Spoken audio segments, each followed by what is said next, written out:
시청자 여러분 안녕하십니까? 헬로티비 뉴스입니다. 양천구가 지역경제 활성화를 위해 6일 40억 원의 양천사랑 상품권을 추가 발행합니다.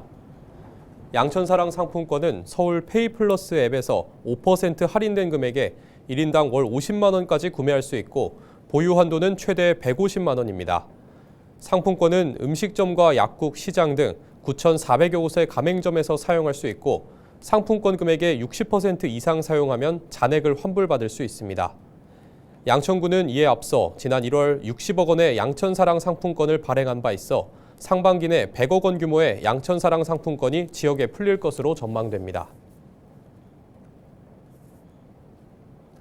은평구가 장애인 전동보장구 보험료 지원 사업을 시행합니다. 장애인 전동보장구 보험 지원 사업은 장애인이 스쿠터 등 전동보장구를 운행하는 중에 발생한 사고에 대해 보상을 지원하는 사업입니다. 장애인들의 경제적 부담감을 낮추고 안전한 이동권 확보를 위해 2023년부터 시행됐으며 최대 5천만 원까지 보장받을 수 있습니다. 지원 대상은 은평구에 거주하는 등록 장애인, 65세 이상 노인으로 별도의 가입 절차나 보험료 없이 자동 가입됩니다. 수도권 광역철도 GTX-A 개통으로 연신 내역이 3중 역세권으로 거듭나면서 지역경제 활성화에 대한 기대감이 커지고 있습니다. 하지만 교통망 확충이 소비자의 타지역 유출을 가속할 가능성도 있는 만큼 이에 대한 대응책 마련이 중요하다는 지적이 나오고 있습니다. 의원 발언대에서 관련 내용 짚어봅니다.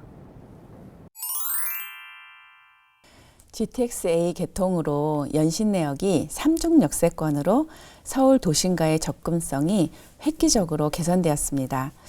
연신 내역을 중심으로 한 유동인구 증가와 함께 주거 수요가 확대되고 소상공인하고 자영업자의 매출이 증대될 것으로 기대가 됩니다.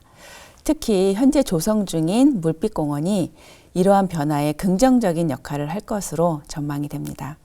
그러나 역설적으로 교통망 확충이 소비자의 타지역 유출을 가속화할 가능성도 배제할 수는 없습니다. 그래서 은평구 경제 활성화의 기회로 삼기 위해서는 연신 내역을 중심으로 한 상권 경쟁력을 강화하는 것이 무엇보다 중요합니다. 이를 위해서 연신 내역 일대를 음식 문화 거리와 같은 특화 거리를 조성하는 방안도 고려해 볼 수 있습니다. 현재 서울 시민들이 많이 이용하는 기후동행 카드가 있습니다. 그런데 GTX-A랑은 환승이 안 되고 있습니다. 그래서 이를 서울시랑 잘 협력해서 환승이 가능하도록 체제를 만든다면 보다 많은 사람들이 이용하고 연신 내역이 좀 더 활성화될 수 있을 것이라고 생각을 합니다.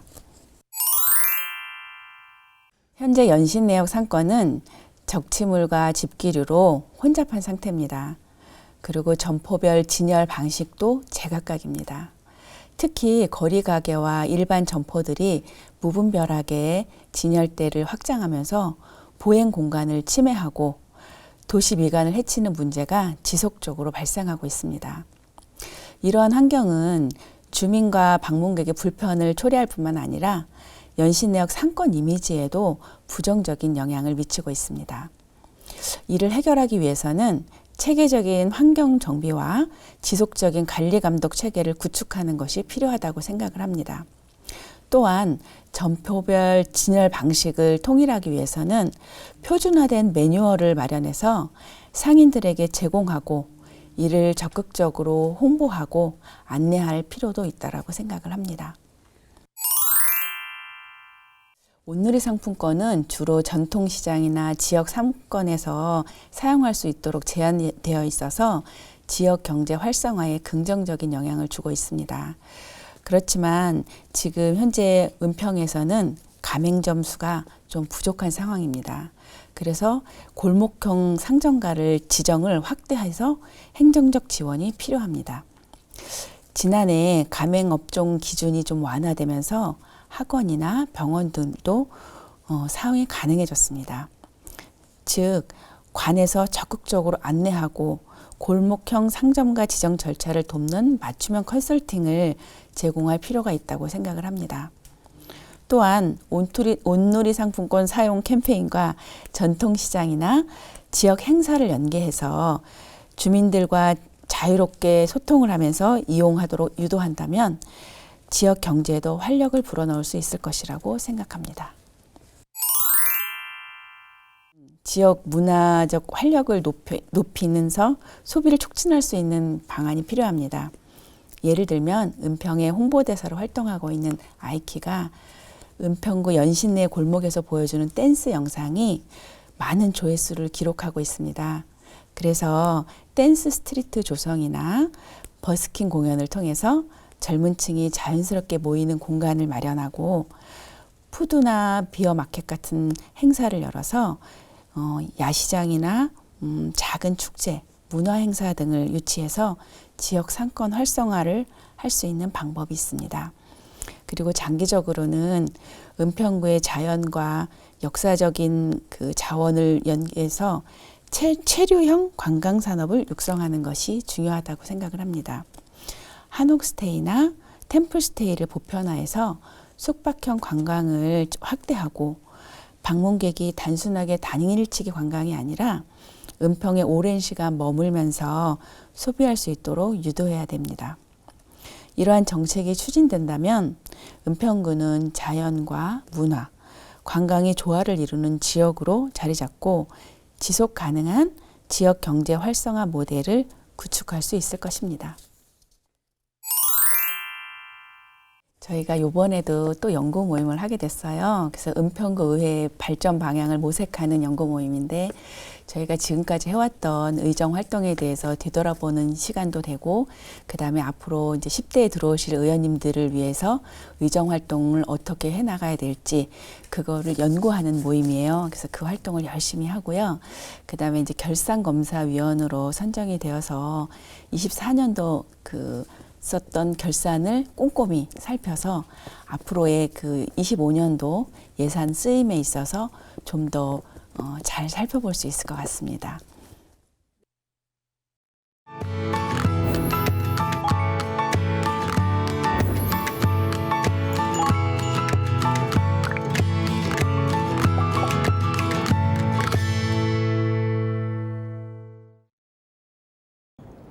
케이블 TV 공동기획 우리 동네 영웅 시간입니다.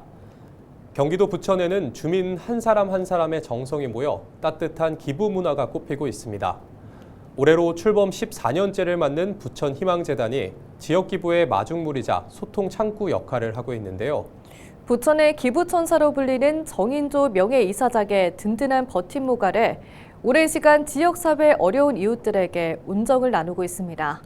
경기도 최초의 지역재단으로서 이제는 부천의 자랑이 된 부천 희망재단의 정인조 명예이사장을 이정화 기자가 만났습니다. 기부를 통해 나눔을 실천하는 공익재단인 부천 희망재단. 지난 2011년 3월 문을 연 뒤 시민들의 자발적 기부로 운영되고 있습니다. 그 중심에는 재단 시작부터 함께한 부천 희망재단 명예이사장 정인조 씨가 있습니다.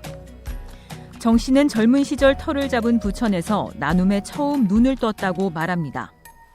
직장인으로 서울 다니면서 우연하게 YMCA 시민대학을 1988년에 만나서 그 안에서 우리 부천 시민사회가 어떻게 보면 행복하고 맑고 깨끗하고 또 힘들고 어려운 사람들하고 같이 가야 된다 하는 그런 생각을 조금씩 하게 된 거죠.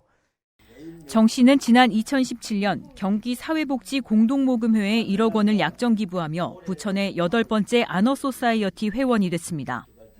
올해 74살인 정 씨. 4년 전 칠순을 기념해 고향인 경남 합천까지 무작정 걷기에 도전했습니다. 이 여정이 의미가 컸던 이유는 1km를 걸을 때마다 100만 원씩 모두 5억 원을 기부했기 때문입니다. 우리 나이로 70대는 2021년도에 여름에 임진각에서부터 저희 고향 마을까지 18일에 걸쳐 한 540km를 걸은 적이 있습니다. 고향에 대한 아슬한 추억, 많은 분들이 뒤에서 밀어주고 이래서 완주를 했습니다. 정인조 씨는 지난 2022년 기준 법정 기부금을 포함해 21억 8천만 원을 이웃을 위해 내놓았습니다. 이 기부금은 그동안 지역의 취약계층과 공익활동 지원을 비롯해 기후위기와 탄소중립 기부 등에 쓰였습니다. 이제는 연간 10억 원에 가까운 기부액이 모이는 부천 희망재단의 마중물이 됐습니다. 앞으로 정 씨는 유산 기부를 포함해 30억 원까지 기부하는 목표를 세웠습니다. 나이 들면서 웰다잉 문화운동, 유산 기부 운동입니다. 모범을 보이겠다고 생각해서 작은 아파트 하나를 신탁을 했어요. 제가 죽으면은 그 아파트 재산이 부천 희망재단으로 가게 하는 신탁을 작년에 한번 했습니다. 유산 기부 운동을 하려면 내가 먼저 해야지. 2년 전 부천 희망재단 이사장직을 내려놓은 정인조 씨. 현직에서는 떠났지만 정 씨가 일생 동안 뿌린 기부 철학은 점차 부천 시민의 일상 속에 자리 잡고 있습니다. 부천 희망재단은 지역 출신인 축구 국가대표 황희찬 선수와 함께 기부 문화 조성에 앞장서는가 하면 기부 마라톤 대회를 개최하기도 하고 지난해부터는 일상 속에서도 기부가 가능한 키오스크를 설치해 운영하고 있습니다.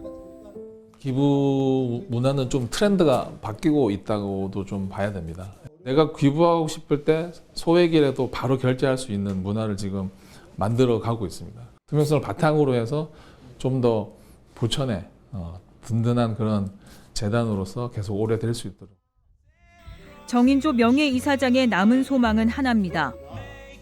100만 원도 좋고 1000만 원도 좋고 아니면은 1%도 좋고 0.1%도 좋다. 내가 이 지구로 여행을 왔다. 간다는 어떤 그런 하나의 증표로 그런 운동이 우리나라 곳곳에서 확산되었으면 하는 바람을 간절합니다. 지역의 어려운 이웃을 위해 자신이 가진 것을 대가 없이 나누는 마음. 한 사람의 선한 영향력이 지역사회 곳곳을 밝히는 불빛이 되고 있습니다. 헬로티비 뉴스 이정화입니다. 인구 고령화로 인해 지방을 위주로 빈집이 늘면서 전국적으로 100가구 가운데 8가구가 빈집인 것으로 나타났습니다. 대한건설정책연구원이 통계청 주택총조사를 토대로 발표한 연도별, 지역별 미거주 주택 현황 및 시사점 보고서에 따르면 전국의 빈집 수는 2023년 말 기준 153만 4천 가구입니다. 전년 대비 약 5.7%, 2015년 대비 43.6% 늘어난 수치입니다. 지역별로는 경기도가 전체 빈집 가운데 18.6%를 차지했고 경남 8.7%, 경북이 8.4%로 그 뒤를 이었습니다. 경기도 내에서는 평택의 빈집 비중이 11.2%로 가장 컸고 화성 8.1%, 부천 6.3%, 수원 6.1%, 남양주 5% 순이었습니다. 인천시가 광역 노후 준비 지원센터 2곳을 지정해 운영하기로 했습니다. 시는 체계적으로 노후 준비를 돕기 위해 인천 고령사회 대응센터와 국민연금공단 남동연수지사를 광역 노후 준비센터로 선정했다고 밝혔습니다. 지난 1월 기준으로 인천의 인구는 302만 3,649명이며 이 가운데 65세 이상 노인 인구는 17.8%인 53만 7,124명입니다. 시는 노인 인구가 더욱 늘어날 것으로 보고 100세 시대를 준비하겠다는 계획입니다. 특히 센터 운영을 통해 개인별 노후 준비 상태를 종합적으로 진단하고 재무와 여가, 건강, 대인관계에 따른 맞춤형 상담과 다양한 강의를 진행할 예정입니다. 노후 준비 상담은 평일 오전 9시부터 오후 6시까지 받을 수 있습니다. 각종 프로그램에 관한 자세한 내용은 인천 고령사회 대응센터 누리집에서 확인할 수 있습니다.